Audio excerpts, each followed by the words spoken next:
nous allons faire deux lectures. La première dans la lettre de Paul aux Philippiens, au chapitre 4, verset 10 jusqu'au verset 13. Épître de Paul aux Philippiens, chapitre 4, verset 10 et verset 13.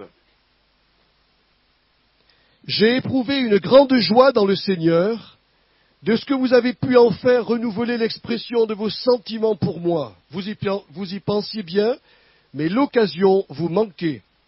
Ce n'est pas en vue de mes besoins personnels que je dis cela, car j'ai appris à être content de l'état où je me trouve. Je sais vivre dans l'humiliation et je sais vivre dans l'abondance. En tout et partout, j'ai appris à être rassasié et à avoir faim, à être dans l'abondance et à être dans la disette. Et je puis tout par celui qui me fortifie. Amen. Et un autre passage que nous trouvons dans la première lettre de Paul à Timothée, au chapitre 6, on va lire à partir du verset 6 jusqu'au verset 10. Première lettre de Paul à Timothée, c'est en allant vers l'Apocalypse, chapitre 6, verset 6 jusqu'au verset 10. C'est en effet une grande source de gain que la piété avec le contentement d'esprit, car nous n'avons rien apporté dans le monde, et il est évident que nous n'en pouvons rien emporter. Si donc nous avons la nourriture et le vêtement, cela nous suffira. Mais ceux qui veulent s'enrichir tombent dans la tentation, dans les pièges et dans beaucoup de désirs insensés et pernicieux qui plongent les hommes dans la ruine et la perdition, car l'amour de l'argent est une racine de tous les maux, et quelques-uns, en étant possédés, se sont égarés loin de la foi et se sont jetés eux-mêmes dans bien des tourments. Esprit Saint, merci de nous aider ce matin à comprendre ce que tu as soufflé à l'apôtre Paul. Parce que ce matin, nous avons besoin d'être éclairés sur des versets qui nous paraissent, je dirais, assez compliqués à comprendre, mais qui en réalité sont simples. Alors éclaire-nous ce matin. Je ne veux pas que mon message tombe dans des intelligences simplement pour produire un savoir. Je veux que le message, ton message, ô Dieu d'amour, pénètre les cœurs, jusqu'à faire mouvoir la volonté que ce message se transforme en révélation pour mes sœurs et mes frères ce matin. C'est ce que je te demande, et je crois que tu le fais. Amen. Je vous ai parlé la semaine dernière de la parabole de l'économe infidèle, c'est-à-dire de cet homme qui a malheureusement mal géré son mammon personnel. Il a mal utilisé, c'est-à-dire il a mal utilisé l'ensemble des biens qui appartenaient à son maître, et il les a dilapidés, et je vous ai montré comment le Seigneur nous a, au travers de cette histoire, nous apprend, nous chrétiens, que nous ne sommes plus les propriétaires de nos biens, mais simplement des administrateurs. Vous avez le CD, vous pourrez écouter ce message. Mais nous serions tentés, et il faut le reconnaître, mes frères et sœurs, nous pourrions être tentés, les uns et les autres, de nous dire que pour être un bon administrateur, il serait raisonnable de posséder pas mal de choses. Et c'est souvent avec un tel regard que beaucoup de chrétiens sont tombés dans l'amour de l'argent, qui est devenu pour eux une racine de tous les maux. C'est terrible, parce qu'ils avaient bien commencé, ils se sont convertis, et parfois, sous le couvert de prédicateurs qui peut-être étaient bien intentionnés, hein, je ne dis pas que les gens étaient mal intentionnés, mais on les a propulsés dans une vie que Dieu n'avait pas prévue pour eux, et ils se sont lancés dans cet amour de l'argent, dans la possession des biens, pour dire plus j'en aurai, plus je serai capable de gérer ces biens et de devenir un bon administrateur. Eh bien, la plupart du temps, ces gens sont tombés et sont devenus malheureusement de mauvais économes.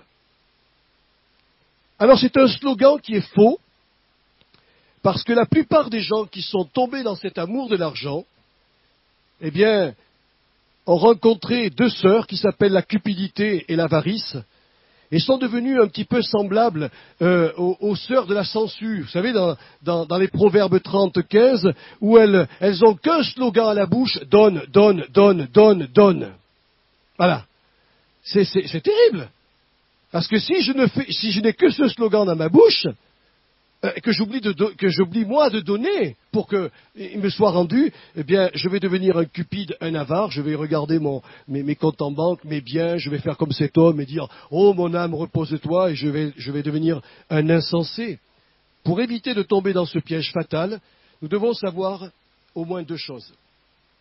La première, c'est que la prospérité financière est un don divin, car il est écrit « l'Éternel appauvrit et l'Éternel enrichit, il abaisse et il élève ».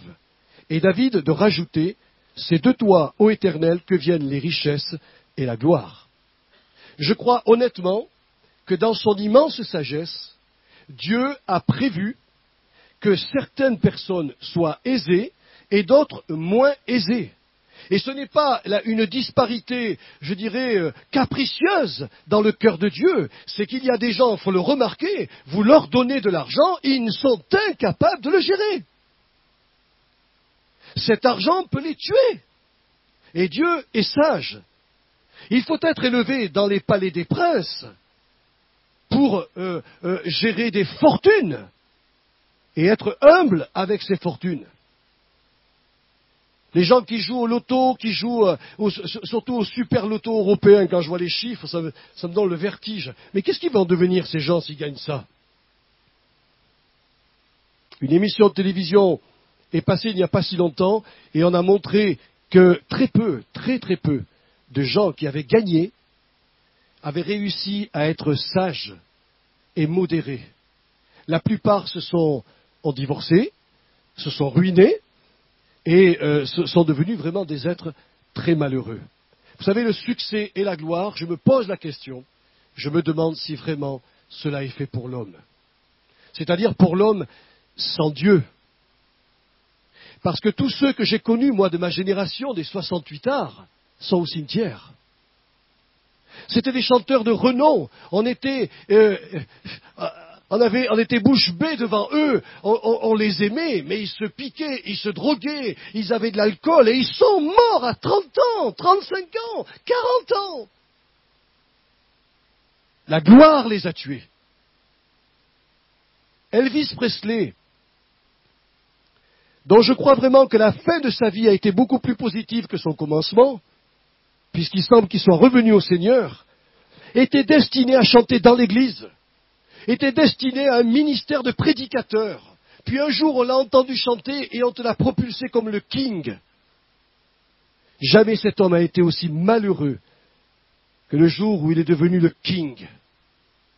Et quand on lui disait « Qu'est-ce que vous pensez de ce titre ?» il dit « Mais c'est Jésus qui est le roi, pas moi !»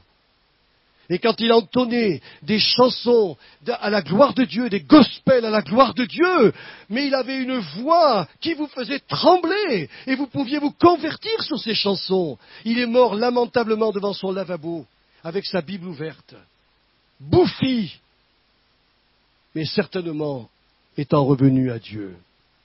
La gloire n'est pas pour l'homme. Et le deuxième point qui est très important, c'est que la prospérité financière est toujours accordée par Dieu pour atteindre un but précis, comme nous le voyons dans l'enseignement de la parabole du mauvais riche. Si Dieu me donne beaucoup, c'est qu'il a une intention de faire de moi un serviteur avec ces biens-là. Et le mauvais riche, il a raté sa vocation. Combien de mauvais riches il y a dans notre monde qui ratent leurs occasions? Mais quand on est chrétien et que le Seigneur nous permet d'avoir beaucoup, c'est toujours dans un but. Et s'il ne nous accorde pas beaucoup, c'est qu'il a aussi un but. Et il faut, vous savez, aujourd'hui, je vais vous apprendre à être content. Vous allez dire, le prédicateur, il va fort. Non, non, c'est écrit, c'est la Bible, c'est un enseignement, apprendre à être satisfait, à être heureux de l'état dans lequel nous nous trouvons, que nous soyons avec beaucoup ou avec peu. C'est une question d'esprit, je vais vous le montrer, si vous me le permettez. Par contre, il existe une richesse que Dieu veut accorder à tous ses enfants, c'est-à-dire à vous et à moi. C'est ce que Paul nous dira ici, c'est la piété avec le contentement d'esprit. Cette piété-là, c'est pas une piété qui vient dans l'église comme cela et qui rend grâce à Dieu. C'est une piété qui non seulement loue le Seigneur, même dans son état de pauvreté, même dans son état d'abondance. Je peux louer le Seigneur parce que je suis satisfait de l'état dans lequel je me trouve. Et alors, cette vertu-là, vous comprenez bien qu'elle n'est pas innée dans l'âme humaine, elle n'est pas innée en nous. Nous pouvons la recevoir néanmoins en faisant la même prière que le roi Agur, dans le Proverbe 30, versets 8 à 9, où il dit « Ne me donne ni pauvreté, ni richesse. Accorde-moi le pain qui m'est nécessaire, de peur que dans l'abondance je ne te renie et ne dise « Qui est l'Éternel ?» et que dans la pauvreté je ne dérobe et ne m'attaque au nom de mon Dieu. » Voyez-vous, frères et sœurs, je vais vous parler sur le contentement. Alors j'espère que je vais vous apporter des révélations ce matin. C'est quoi, au juste, le contentement? Je me suis penché sur le mot original. Je suis allé voir ce que Paul a voulu dire. Eh bien, le mot grec traduit par contentement signifie littéralement autosuffisant. C'est-à-dire, c'est l'état d'une personne qui se suffit à elle-même, qui existe sans l'aide de personne. Si on s'arrête à ce premier degré, on ne comprend rien. Mais vraiment, on ne comprend rien. Alors, je suis allé à la racine du mot. Parce que je ne sais pas si vous le savez, mais tous les mots sont composés d'une racine. Et c'est la racine qui compte pour comprendre la pensée ou l'idée que le Saint-Esprit veut faire ressortir. Eh bien, la racine, la pensée réelle qui est contenue dans la racine de ce mot contentement, eh bien, comporte l'idée d'une force morale qui à la fois nous protège d'un mal ou d'un danger quelconque et agit en nous comme une aide efficace en toute circonstance. Ça change tout, mes bien-aimés. Si nous avions traduit que le contentement d'esprit était une force spirituelle qui nous vient de Jésus et qui nous permet de contrôler toutes les situations dans lesquelles nous nous trouvons, alors je vous garantis, on n'a plus à se plaindre. On n'a plus à gémir, on n'a plus à être mécontent. Parce que quel que soit l'état dans lequel je suis capable de dire, Seigneur, ce n'est pas mon problème, je suis satisfait. Vous vous rendez compte? Savez-vous que la lettre aux Philippiens que nous avons lue tout à l'heure fut écrite lorsque l'apôtre Paul était prisonnier à Rome. Il était enchaîné à un soldat, écoutez bien, enchaîné à un soldat, 24 heures sur 24, et dans sa condition de prisonnier, il ne possédait rien du confort qui est le nôtre. Il ne jouissait d'aucun avantage dont nous jouissons chaque jour. Et pourtant, tout en étant démuni de tout ce que nous avons, Paul déclara à ses sœurs et à ses frères de Philippe, de l'église de Philippe, qu'il était néanmoins content de son état.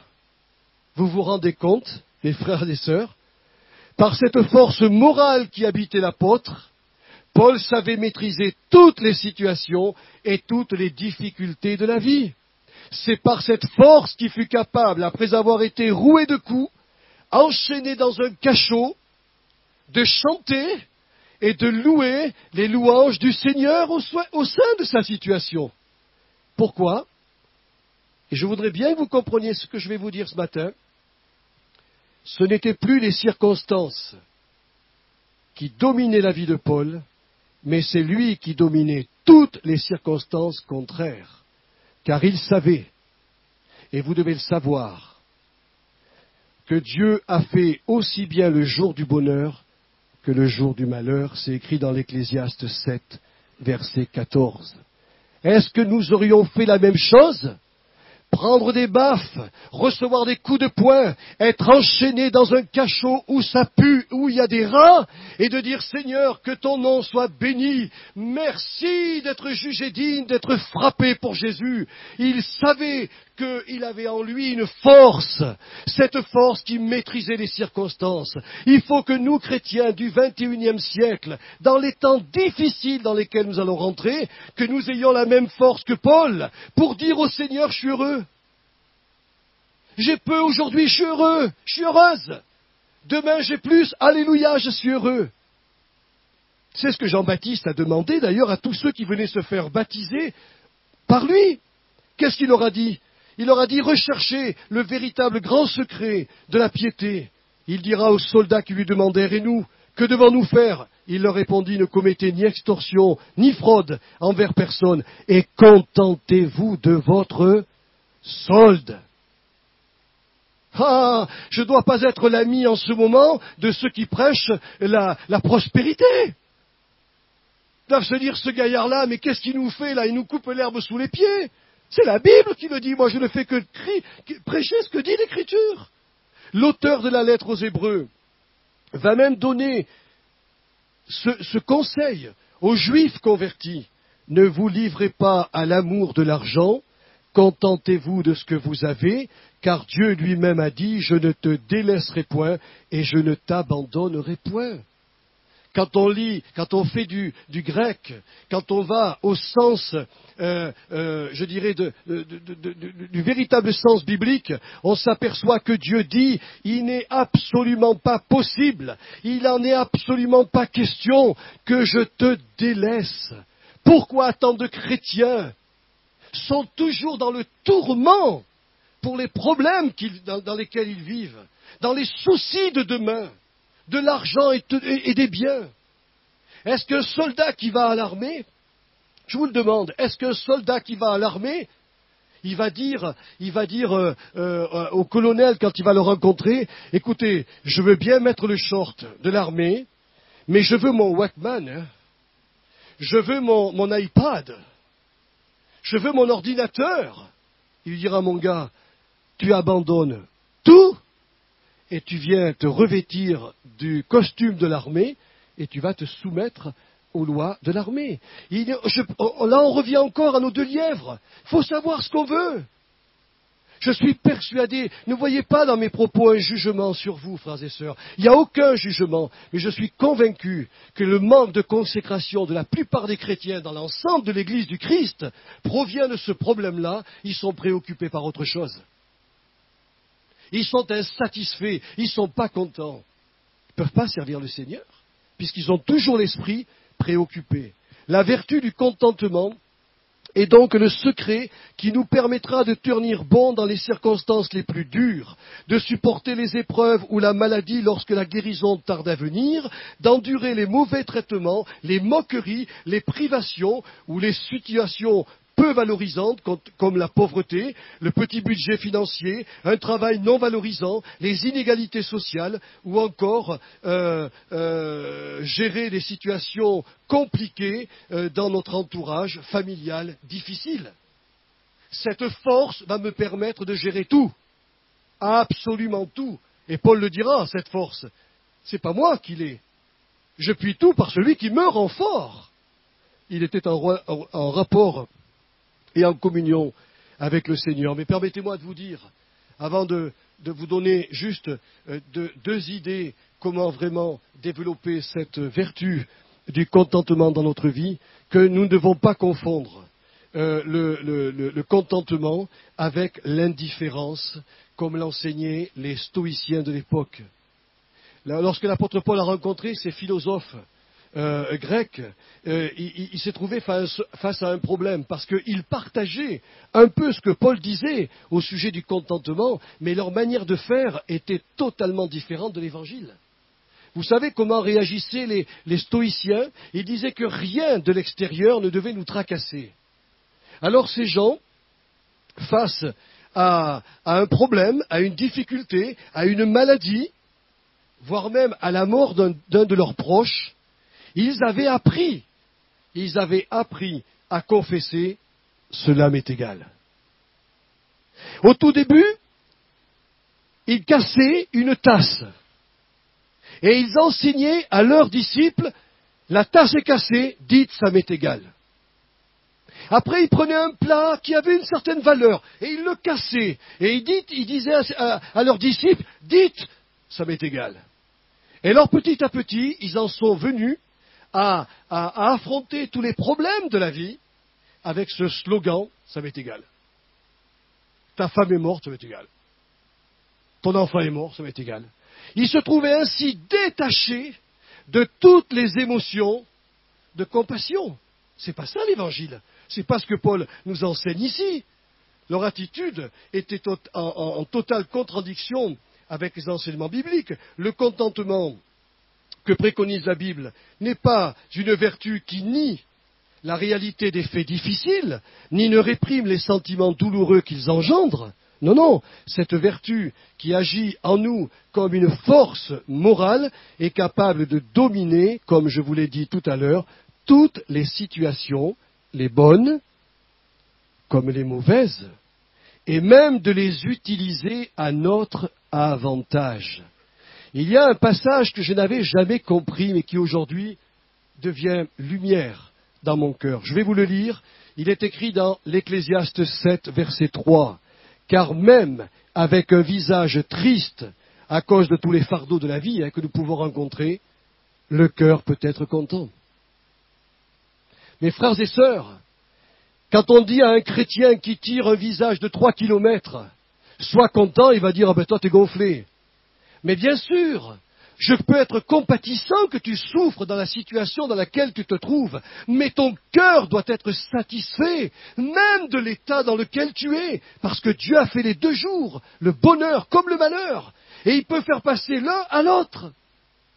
Si nous disons « T'es le Seigneur », eh bien faisons-lui confiance qu'il est vraiment le Seigneur.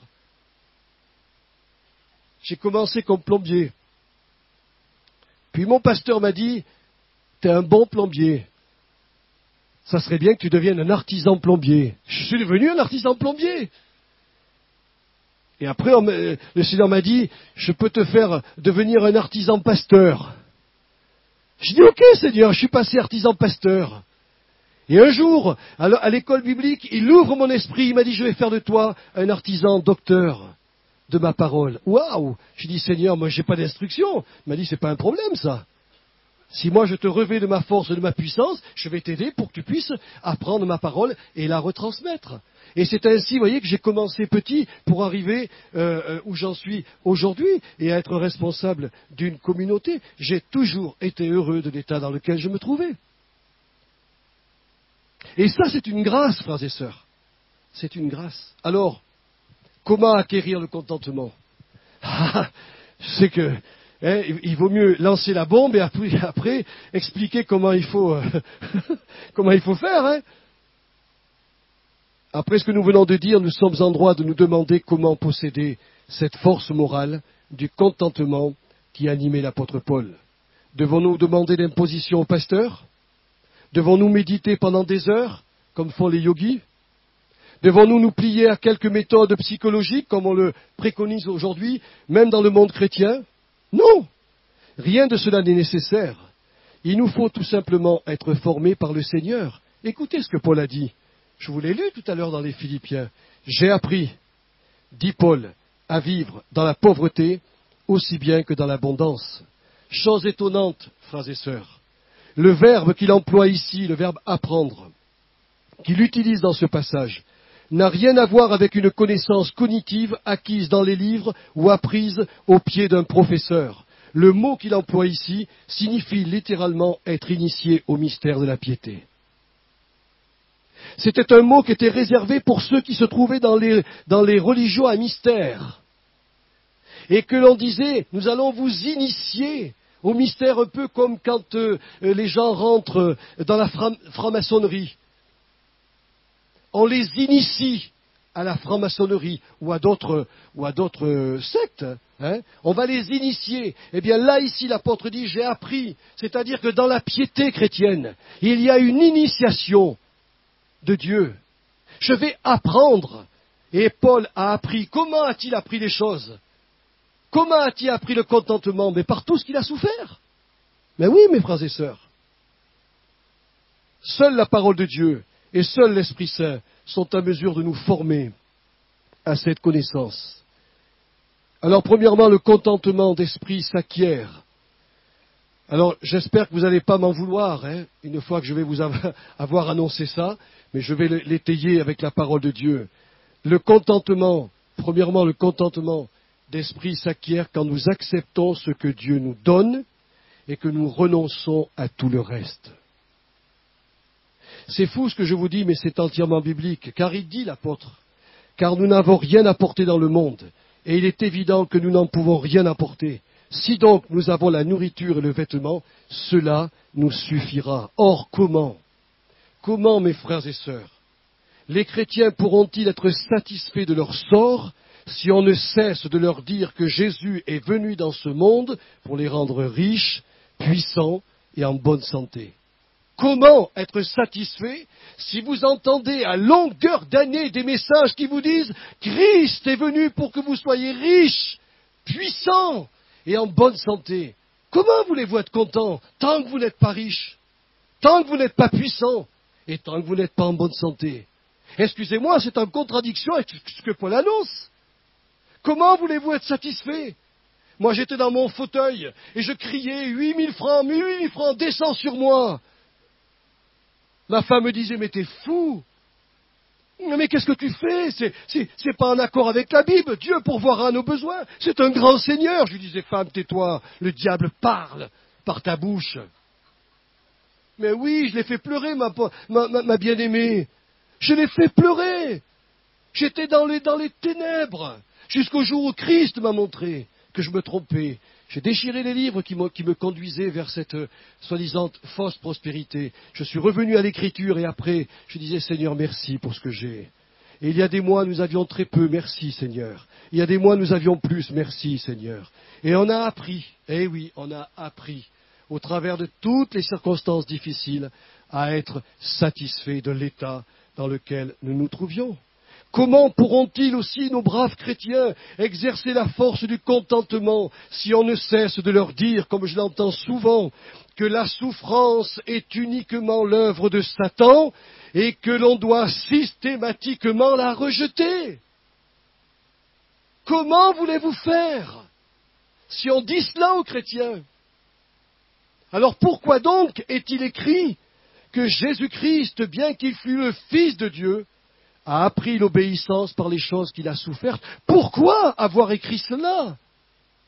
Pourquoi le livre de Job a-t-il été inspiré par Dieu?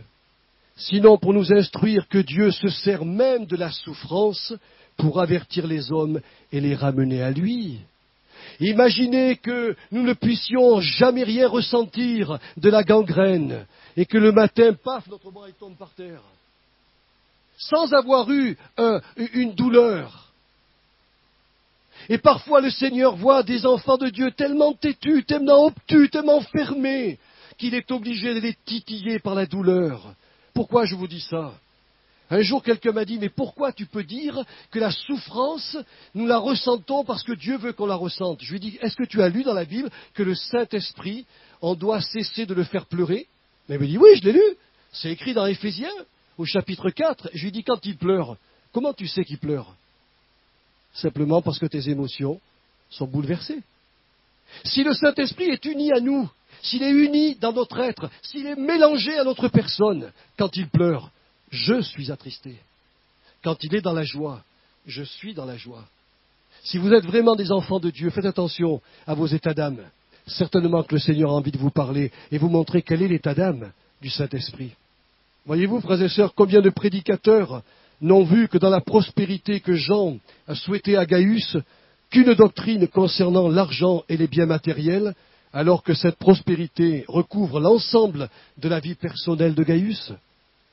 selon ce que le verbe prospérer nous dit, je vous l'avais déjà enseigné, je souhaite qu'à tous égards ta route soit facile. Ça n'a rien à voir avec l'argent et les sous. Ça n'a rien à voir avec des titres et avec des biens matériels. Il lui souhaitait qu'il prospère à tous égards, c'est-à-dire que tu aies moins de fardeau, que tu aies moins d'ennuis, que tu ailles mieux, même financièrement. Que ta route soit facile. C'était une prière et non pas une doctrine qu'il enseignait. Parce que dans le verbe souhaiter, c'est le mot prier. Il priait Dieu que ce serviteur tellement fidèle voit sa route un peu aplanie, au lieu de galérer et d'avoir des difficultés de tous les côtés. Et enfin, comment pouvons-nous comprendre le passage où Paul recommande à des esclaves nouvellement convertis au Christ de ne rien changer à leur situation d'esclaves? Écoutez bien, 1 Corinthiens 7, versets 17 à 24. Moi je vous lis simplement une partie. Que chacun demeure dans l'état où il était lorsqu'il a été appelé. As-tu été appelé étant esclave? Ne t'en inquiète pas. Mais si tu peux devenir libre, alors profites-en plutôt. Combien de chrétiens se sont convertis et ont eu à côté d'eux un mari ou une épouse inconvertie. Et on leur a dit, gicle-le, le vieux inconverti. Et Paul dit, si tu t'es marié et qu'il n'y a que toi qui es converti, et que Dieu t'a trouvé dans cette situation, change rien, pourvu que ton mari ou ton épouse incroyante accepte que tu vives ta foi et ne se retire pas de toi. S'il se retire de toi, refais ta vie avec un chrétien. Mais il lui a dit, s'il est d'accord, et si vous vous aimez, ne changez rien à cette situation. Et voyez-vous, l'évangile a pénétré partout, frères et sœurs. Il valait mieux être esclave à l'époque qu'être libre. Et certains qui se trouvaient totalement affranchis parce qu'ils étaient devenus chrétiens, allaient voir leur maître en leur disant, je suis devenu chrétien, je suis vraiment libre, mais je veux rester enchaîné à toi parce que tu es un bon maître et je veux vraiment te servir. Mais certains prédicateurs de l'époque venaient leur dire, tu es esclave, allez, hop, sors maintenant, tu es libre, demande ta liberté et fais ce que tu veux. Vous croyez que c'est ça que l'Évangile est venu nous apporter? Excusez-moi, je me suis marié avec Chantal, j'étais un gros païen. Si je l'avais giclé quand je me suis converti, j'aurais pris peut-être une deuxième cote. Elle n'aurait pas été forcément bonne. La côte. Un jour, il y a une dame qui est venue voir, un homme qui est venu voir un pasteur. Il lui a dit, pasteur, il m'arrive quelque chose d'extraordinaire. Il lui dit, quoi? Vous connaissez ma femme? Oui, elle est chrétienne, elle est dans l'église avec toi. Le Seigneur m'a montré, qu'il y a une sœur dans l'église. C'est elle, ma nouvelle côte. Il lui a dit, frère, c'est pas l'inspiration de Dieu, ça. Il n'a pas écouté. Il a quitté sa première côte pour épouser la deuxième. Et la deuxième a été une côte terrible pour lui. Voyez-vous, le Seigneur ne demande pas de changer notre situation. Si nous sommes venus à l'Évangile pauvres, le Seigneur dit, ne t'en inquiète pas. Et par contre, si Dieu peut changer les circonstances, fais-le. En réalité, je l'ai traduit ici. Il me semble juste que l'apôtre Paul a voulu dire à ces nouveaux esclaves, ces nouveaux convertis, ces esclaves convertis récemment, il a voulu leur dire ceci. Si l'Évangile a fait de vous des êtres libres, ne soyez pas insatisfaits ou mécontents de votre sort actuel. Mais si le Seigneur crée une opportunité pour vous sortir de votre état, alors profitez-en plutôt. Mais ce qu'il leur dit dans ce texte-là, soyez satisfaits de votre état, c'est-à-dire vous ne plaignez pas de votre sort. Vous ne plaignez pas de votre sort. Soyez heureux et dites, Seigneur, j'aimerais quand même bien que ma situation s'améliore. Et Dieu ouvrira les portes. Mais si tu vas les provoquer toi-même, si tu vas te jeter dans des métiers que Dieu n'a pas prévus, tu risques de souffrir énormément. Et c'est ce qui a été le lot de nombreux chrétiens dans l'Église, c'est qu'au lieu de se satisfaire de l'état dans lequel l'Évangile les avait trouvés, ils se sont jetés sous peut-être des enseignements ou la lecture de certains livres, dans bien des tourments, et beaucoup sont tombés dans l'amour de l'argent, beaucoup ont divorcé en tant que chrétiens, beaucoup se sont séparés. C'est dommage d'avoir cette pensée-là. Pourquoi ? Parce qu'il y avait au fond de leur cœur, et je le dis à ceux qui sont aujourd'hui dans le divorce, et qui n'y sont pour rien. Il y avait dans le cœur des personnes qui vous ont quitté une situation elles étaient mécontentes et insatisfaites. Alors qu'elles auraient pu aller voir le Saint-Esprit, comme un jour je suis allé le voir. Et je lui ai dit, Seigneur, je ne sais pas comment aimer ma femme, donne-moi plus d'amour pour Chantal. Et il m'a donné plus d'amour pour elle. Enfin, il est la source de tout. Nous pouvons tout recevoir. Nous pouvons tout recevoir. C'était mon premier point, frères et sœurs. Alors quand nous acceptons ce que Dieu nous donne, nous sommes alors en mesure de dominer tout ce qui est dans le monde, et que Jean appellera la convoitise des yeux, la convoitise de la chair et l'orgueil de la vie. Je vais vous faire une confidence. Je ne suis pas contre la psychologie humaine. Je crois qu'il y a de très très bonnes choses dans la psychologie humaine. Mais il y a une grave erreur qui aujourd'hui a pénétré nos églises. C'est que l'on dit aux chrétiens, deviens ce que tu as envie d'être. Alors que la Bible dit aux chrétiens, deviens ce que tu es en Jésus-Christ. C'est-à-dire un être juste, un être saint, un être libre et un être autonome, c'est-à-dire capable de maîtriser toutes les circonstances de la vie. Voilà ce que tu dois devenir, ma sœur, voilà ce que tu dois devenir, mon frère. Et la psychologie humaniste qui entre dans les églises, qui s'installe sur la chair, va dire aux chrétiens, devenez ce que vous avez envie d'être. J'ai envie d'être président de la République, moi. Et si jamais Dieu dit, ok, je te donne ça, qu'est-ce qui va m'arriver? Qu'est-ce qui va m'arriver? Je vous l'ai toujours dit, et je le répète encore ce matin. Nous disons, Seigneur, envoie au milieu de nous les dons de puissance et de guérison. Je pense que Dieu dit, ils sont fous, ils ne savent pas ce qu'ils demandent. Parce que quelque part, c'est génial qu'un de vous ou moi, on s'impose les mains mutuellement et pas toutes les maladies s'en vont. Les paralytiques se lèvent, les boiteux sont guéris, les lépreux sont purifiés, les cancers s'en vont. Enfin, on règle tous les problèmes. Et demain, c'est lourd de la gars, hein. Est-ce qu'on peut gérer ça? Je ne sais pas si on peut gérer ça. Hein? Il y a des gens qui disent que dans leur église, ils vivent des centaines et des centaines de guérisons par semaine. Alors moi j'écoute, hein, je ne veux pas juger. Mais quand je sais que la ville où ils se trouvent contient environ 10, 20 000 habitants, voire 30 000, ça fait déjà 30 ans qu'ils voient des centaines de guérisons toutes les semaines dans leur église. Et il y a toujours les médecins et les hôpitaux. Il faut qu'on m'explique. Et deuxièmement, je terminerai avec ce point-là, le contentement d'esprit s'acquiert lorsque nous plaçons notre confiance dans la providence divine. Aux Israélites qui étaient sortis d'Égypte et qui allaient entrer dans la terre promise, il leur fut demandé de placer leur confiance dans la providence divine, car le Seigneur qui les avait sauvés allait pourvoir lui-même à tous leurs besoins. Or, que firent les Juifs? Si vous connaissez l'Ancien Testament, que firent les Juifs? Eh bien, la Bible nous dit qu'après leur sortie d'Égypte, ils ne cessèrent de se plaindre de Dieu, de Moïse, de la difficulté du voyage, de la manne, du soleil, de la pluie, du désert, de tout. Ils se sont plaints constamment, ils ont gémi constamment, ils ont murmuré constamment. Il n'est pas étonnant qu'avec un tel état d'esprit, ils se sont rebellés contre la parole de Dieu et murmurèrent contre les espions qui leur disaient « Le pays de Canaan, il est génial, il est vraiment, c'est un pays où coule le lait et le miel, on peut rentrer. » Ils ont dit « Qu'est-ce que vous leur racontez, vous là? Vous voulez nous envoyer au charbon pour nous faire tuer ?» Ils se sont rebellés contre la parole de Dieu. Ils sont restés 40 ans à tourner dans le désert. 40 ans dans la plainte et les gémissements.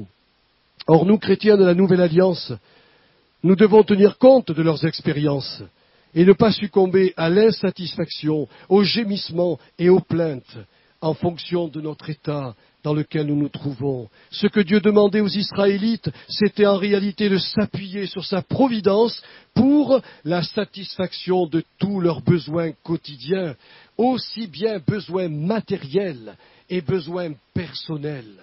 Dieu voulait satisfaire et il veut satisfaire les chrétiens dans tous ces besoins.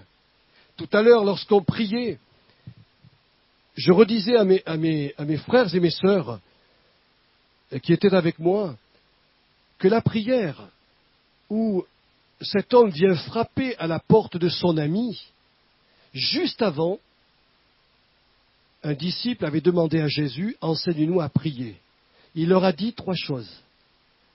Que ton nom soit sanctifié, que ton règne vienne, et donne-nous notre pain quotidien.